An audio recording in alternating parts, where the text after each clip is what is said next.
من مائك، من جبالك، من هوائك، من أريافك، من مدنك، من كل شجر وحجر يسكن أرضك يا مغرب. تشربنا السمو والسؤدد. ألا تنشدون كل صباح إخوتي هيا للعلا سعيا؟ ألم تغنوا في ليالي الأنس؟ عمرك شفت السباع خايف كي تخلع؟ هيا بنا، هيا بنا أيها السبع الأطلسي الشرس إلى حلم يرونه بعيدا ونراه قريبا.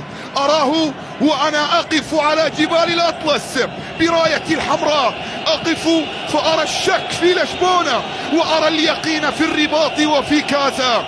أنزل البحر فأعبر المضيق ليخبرهم تلك جارتكم وجارتنا، فاسألوها عن اليوم واسألوها عن الأمس واسألوها كيف إننا لا ننثني، لا ننكسر، لا نهزم ولا نغرق أمام أساطيل ماجلان وأحفاده.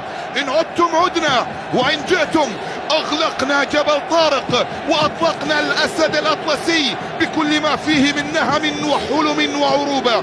خذينا يا مغرب، خذينا إلى السماء، وما أجمل أن نبكي في السماء فستسقط الدموع في أرض عربية من أجل راية عربية. خذينا يا مغرب، فأنا تواق للفرح كأي عربي ضاق من الهم والحزن والانكسار. خذينا يا مغرب، فاليوم كل الآمال معلقة ما بين أقدام لاعبين.